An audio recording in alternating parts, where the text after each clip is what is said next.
Ladies and gentlemen, please take a seat. Brussels Forum will begin shortly.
For 2 decades, Brussels Forum has been more than a conference. It's been a stage for ideas, a bridge between continents, a catalyst for action. NATO matters more for America than ever before. The European Union is capable to act in unity. The fact is that the world has changed and keeps on changing. Today, we meet in a world more fractured, more fast-moving, where old certainties no longer hold, and where trust, once assumed, must now be rebuilt. If the wind of change blows, then some people build walls and some people build windmills. We have to rely, in my view, on NATO, but we also have to have a NATO that adjusts. And yet, across borders and beliefs, leaders, thinkers, and citizens still gather. Because through disruption comes transformation.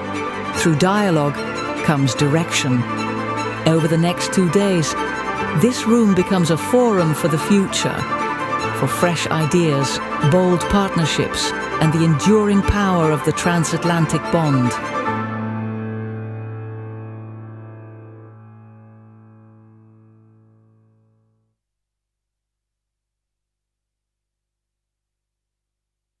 Ladies and gentlemen, please join me in welcoming to the stage the President of the German Marshall Fund, Dr. Alexandra de Hoop-Scheffer.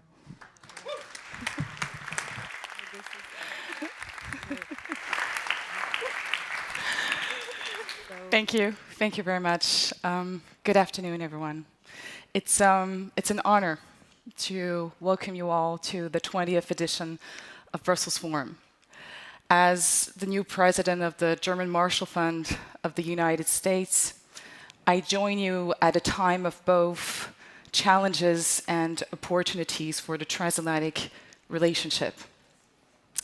As we mark 2 decades of this unique gathering, it's important to ask ourselves, what have we learned from the past 20 years? How can these lessons inform our response to today's challenges, but also help us shape the future? The agenda of this forum is designed to help us answer these questions and set the course for the next chapter of transatlantic cooperation.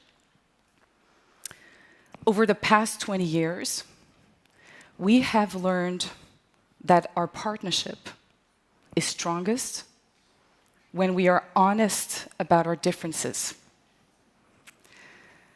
when we are adaptable in the face of change, and unwavering in our commitment to our shared values.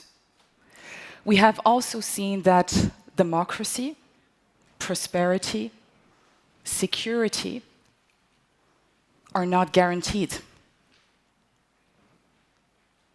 They must be renewed, they must be protected, they must be defended, they must be reinvented, year after year, generation after generation. Key lessons from the Brussels Forum include, number 1, issues and geographies increasingly intersect. And this requires new forms of collaboration and certainly more agile responses from transatlantic partners. Number 2, we have also been realizing that collaboration is harder than expected. Despite a clear need for collective action, transatlantic and international cooperation remains difficult, remains tricky. And very often, competition prevails over cooperation. Number 3, the rise of new actors. And many of you in the room represents these actors who are also playing an important role in shaping the transatlantic relationship. Cities, non-state actors have become more prominent in diplomacy and problem solving, And so GMF has been increasingly including these voices into our conversations. Number 4, dialogue and partnerships with other powers beyond the transatlantic core. This is essential in order to tackle global issues like climate change, like conflict, but also supply chains. And very often, the transatlantic relationship is not sufficient. It requires to be creative and pragmatic. And lastly, but not the least, honest, sustained, open dialogue is extremely important and critical for understanding each other, but also for addressing some of these complex challenges ahead of us. Now, looking ahead, and I really want us during these 2 days to look ahead. I want us to have a forward-looking vision. The challenges before us are very complex. Shifting political dynamics, both in Europe and in the United States. Shifting global power dynamics on the international scene. Rapid technological change, and the evolving expectations of our citizens in Europe and in the United States. And the intersections between national security, economic security, technological innovation make GMF's role and work even more critical than ever, and it makes this gathering even more relevant than ever. I also want us to think not only challenges, but opportunities, forward-looking and opportunities. Because these disruptions actually demand new thinking, agility, but also clarity of purpose. Politicians, business leaders, engaged citizens across the Atlantic are urgently calling for a reassessment, a rebalancing of US-European relationships and cooperation. And that's why GMF matters. GMF matters, and it matters to be here in Brussels today. Because the initiative will need to come from here, from Europe. It's Europe's moment. It's Europe's moment to step up when it comes to security and defense. It's also Europe's moment to maybe rethink some of its bureaucracy and regulations, right? Simplify, because the challenges are accelerating and require quick responses. The old playbook no longer works. We need fresh thinking of how we collaborate as transatlantic partners. We need to focus on our shared interests and to turn them into joint action. And for that, obviously, you need trust, and you need mutual trust. Now, GMF, as a nonpartisan transatlantic organization, headquarters in Washington, D.C., 7 offices, 2 representations across Europe, is uniquely positioned to shape these conversations and to shape the future of the transatlantic agenda. Over these past months, along with General Curtis Scaparrotti, former secure but also a trustee of our board, and I co-chaired a transatlantic task force, bringing together an exceptional group of thought leaders, business leaders, policymakers, tech innovators, entrepreneurs, leading experts from across sectors, regions, generations, political affiliations, to exactly develop concrete, actionable recommendations for rebalancing and strengthening the transatlantic alliance over the next 5 years. And so we've asked the members to look beyond the immediate concerns and to project the transatlantic relationship in the 5 years to come. And I think that's really our task, is how do we prepare now for the future? And how do we focus on US-European shared interest so that we can anticipate the challenges to come? And so we've been working on security and defense, on industrial project, on innovation, on competitiveness, but also alliance building. This report will be released next week ahead of the NATO summit. I'm very happy to have a lot of task force members here present in the room, and so we will be happy to share some of the key findings and recommendations throughout the side breakout events and the plenary sessions. So over the next 2 days, I am going to invite you all to engage openly, to listen carefully, and to chart the course for the next generation of transatlantic leadership. So thank you for being here. Thank you for your commitment for this enduring partnership. And to help us open this year's forum with the depth and perspective it deserves, I'm delighted to hand the floor to someone who has been a long guiding voice in transatlantic thought, Walter Russell Mead. Walter doesn't need any introduction, but I still will introduce him. He's a distinguished fellow in strategy and statesmanship at the Hudson Institute, the Global View columnist at the Wall Street Journal.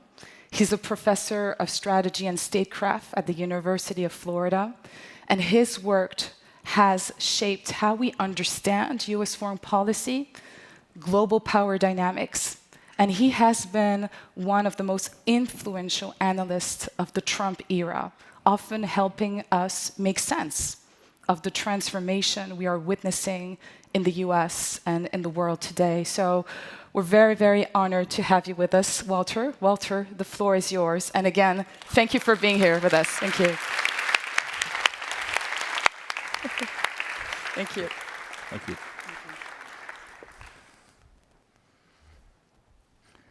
Well, it's good to be here, although actually I feel a little bit like not comparing myself to him, but the prophet Daniel in the Bible, where he's peacefully watching TV or whatever he's doing, and somebody says, "Come on in, the king needs you."